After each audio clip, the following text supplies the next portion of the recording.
There are reports coming out of Pakistan that there are expected terms in a final draft of a U.S.-Iran agreement.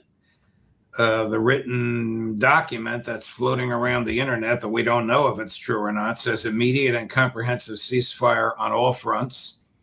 All parties mutually agree to refrain from targeting infrastructure. Freedom of navigation in the Persian Gulf and Strait of Hormuz guaranteed under a joint monitoring mechanism.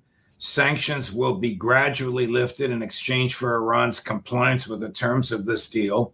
Negotiations on outstanding issues will begin in earnest in 7 days. Iran's President Pezeshkian is leading efforts to restrain the Revolutionary Guard from overstepping on political and diplomatic policymaking. The agreement is expected to be announced within the next few hours. This came out about an hour ago. Does this sound to you as though it might be realistic, or is this just one of those things that floats around the internet? Well, on the face of it, it sounds eminently reasonable, at least for the United States, and I would argue Iran. However, we have the third party, which is always involved. And I would be surprised if Prime Minister Netanyahu would sign on for a ceasefire on all fronts, because to me, that's what it means. That means in Lebanon or anywhere else the Israelis are currently operating, also a ceasefire. So, I wish we had concrete confirmation, Judge, but at this stage, we just don't know. But I hope it's true, because I think for us to go back to attacking Iran would be catastrophic, not just for our interests, but ultimately for the global economy and the global energy complex. The episode kicks off with explosive breaking news from Pakistan about a potential U.S.-Iran agreement. Immediate ceasefire on all fronts, protection of infrastructure, guaranteed navigation in the Persian Gulf, gradual sanctions relief, and negotiations starting in 7 days. Colonel MacGregor calls it eminently reasonable for both sides but throws cold water on it because of the big third player, Israel. Takeaway: this rumored deal represents a rare moment of potential de-escalation in a region that's been pushed to the brink. The stakes are enormous. Global energy markets, economic stability, and the risk of a wider war that could empty parts of the Gulf through infrastructure attacks. MacGregor's realism highlights how third-party influence, especially Israel, often overrides direct U.S.-Iran interests. The fact that such a document is floating around just hours before possible announcement shows how fast diplomacy can shift, yet how fragile it remains when multiple powers are involved. Before we dive deeper into the Netanyahu angle, what do you think happens next?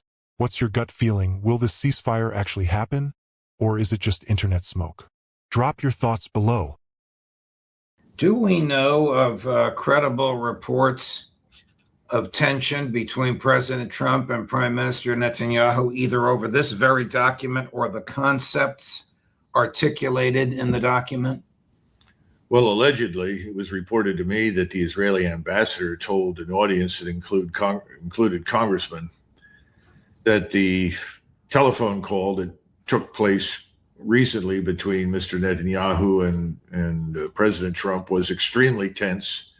And at the end of it, Mr. Netanyahu's hair was allegedly on fire, certainly metaphorically. Right. That's possible. I've also heard that he wants to fly to Washington. And then finally, I would say that, what have we seen in the past whenever President Trump expressed reservations or the potential for any sort of agreement, President Netanyahu has shown up. And ultimately, the agreement did not happen. So I would not exclude that as a possibility at this stage. The other thing is, let's assume that what you repeated is accurate and President Trump agrees to it.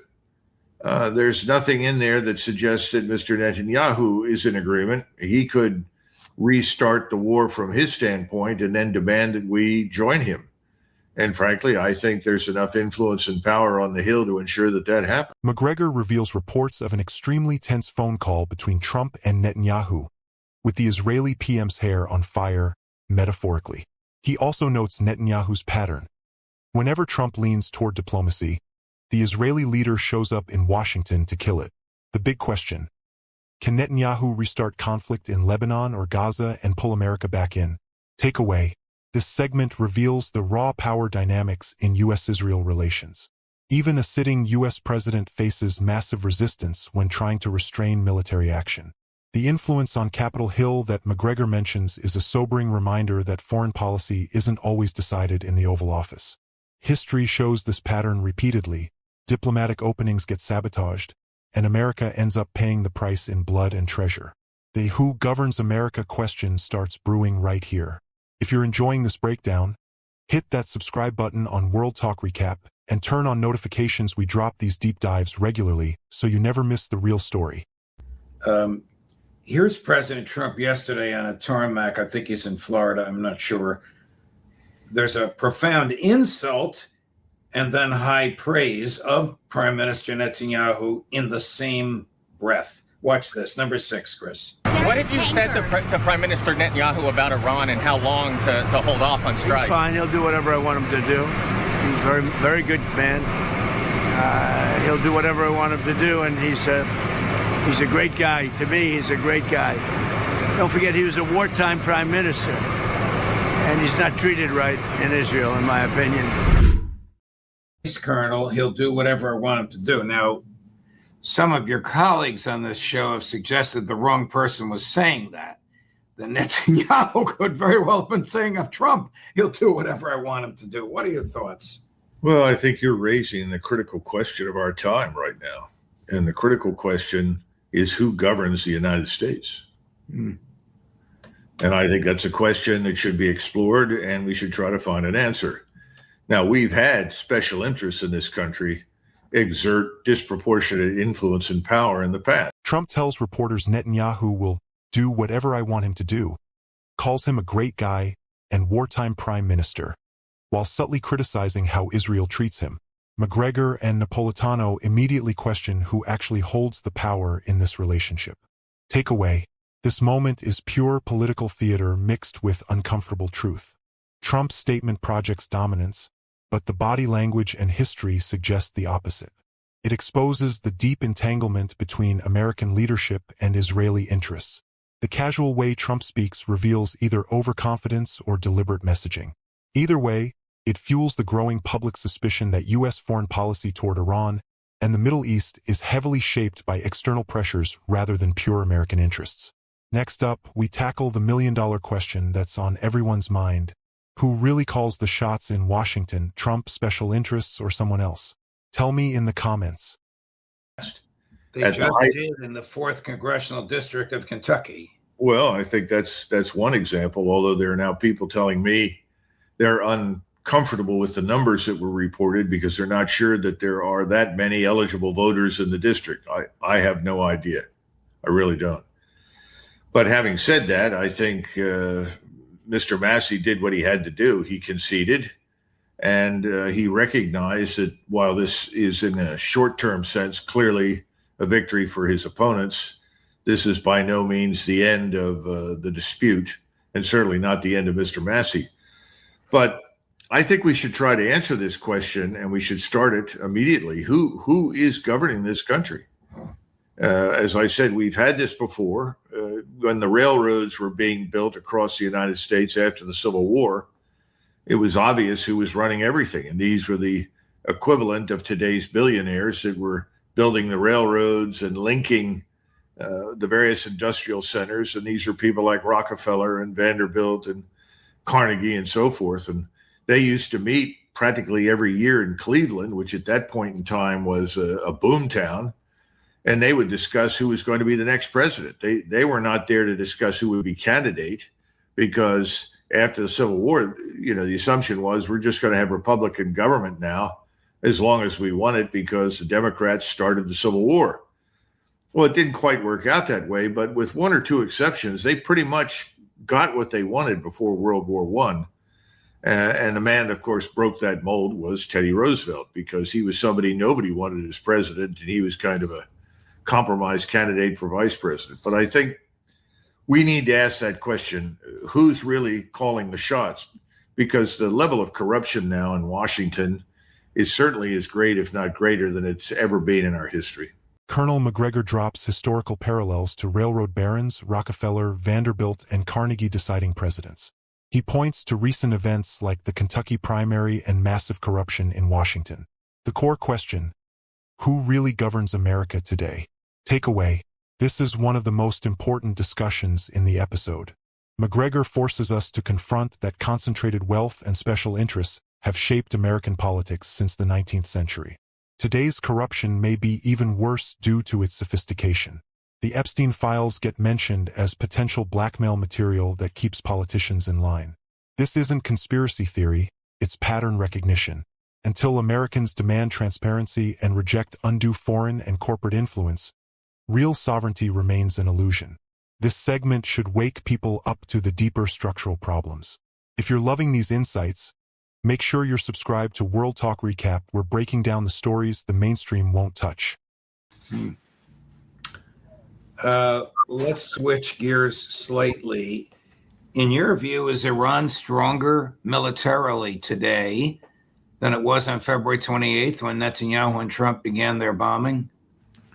Well, I think it is stronger militarily, yes. I know this is disappointing to many people, and a lot of people have wanted desperately to believe whatever President Trump said, but since the CIA decided to leak the truth to the New York Times, and we discovered that 90% of the capability was still intact, that contrary to popular belief, regardless of whatever thousands of targets were struck, the real capability that threatened the region and threatens us and threatens Israel at this point is largely undamaged. I think that's probably true.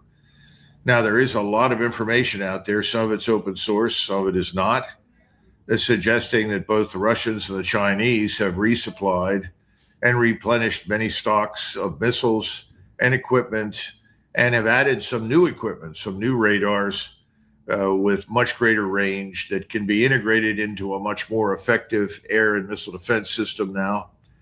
And also some new cruise missiles from the Chinese. I'm sure others have talked about this, that have a range of at least 300 kilometers, which means they can reach out 180 to 200 miles offshore. And they are absolutely designed to fly at nearly hypersonic speed or above, and ultimately sink capital ships. So I think they are stronger at this point. They're better equipped. And each time, you've got to give it to the Iranians on this point. Their engineering skills are excellent. The Israelis have always said that, and they're right. But more important, after each involvement in war with with Israel and us, first the 12-day episode, then the 3+ week episode, they have learned very, very carefully what they needed to do in the future. And they have shown up better prepared, more lethal, more capable than they were previously. Now, the good news is, I guess if we have to go back into this, is that the United States Armed Forces, largely air and naval forces, have more ammunition, more capability now than they did to begin with. And it's not enough for, say, a 3, 4, 5 day intensive bombardment. It goes beyond that. In other words, we've moved up additional loads of missiles and ammunition. Now, what does that mean to what remains in the stocks at home? I have no idea. But what I'm trying to say is that everything but the kitchen sink is floating around or waiting to be loaded onto aircraft ashore and will be hurled at Iran if we go back at this. So the damage on all sides, I expect, will be much worse this time than it was the last time. Despite claims of massive destruction, MacGregor says Iran's military capability is largely intact, 90% per CIA leak. They've been resupplied by Russia and China with better missiles, radars, and engineering adaptations from previous conflicts. Takeaway: this is sobering analysis. Each round of conflict has made Iran more capable, not less. Their learning curve is steep, their engineering impressive, and external support, Russia/China, significant. The U.S. has more ammunition ready, but the next round would be far more destructive on all sides. The fantasy of decisive victory through air power alone has been disproven repeatedly, Kosovo example. Trump is stuck in the Hotel California, checked in but can't easily check out. This escalation ladder is extremely dangerous for the global economy. What surprised you most about Iran's resilience? Share below. Did Trump get any palpable help from President Xi last week in his wish to have the Chinese pressure the Iran government? Oh, yes. I think he got some enormous help and assistance. President Xi welcomed him to China as the leader of a declining power, and Xi stood there and welcomed him as a rising power. And that was made abundantly clear. And the evidence that Trump got some help, I think, is clearly visible when Donald Trump talks about the realities of trying to defend Taiwan. He must have had a very useful discussion with President Xi and reached the conclusion that you'd be completely insane to go to war with China in an attempt to protect Taiwan. So, right now I'm celebrating the fact that President Trump has said, look, Taiwan's 100 miles from China. We're 6,000 or 7,000 miles away. This is impossible to support. Well, hallelujah. Congratulations, President Trump. You're right. God bless you for saying that. Now, can we please line everybody up who keeps talking about war with China and shut them up? So, no, I think from that standpoint, the visit was a huge success. Now, as far as the squad or company or platoon of billionaires that went over there, I didn't see very many happy faces on the way out. No, if you watched Elon Musk, he was a sightseer the whole time he was there. Here's somebody who was not happy with any peace negotiations in Iran or any recognition of the realism of the status of Taiwan. Sorry to ruin your afternoon, Colonel.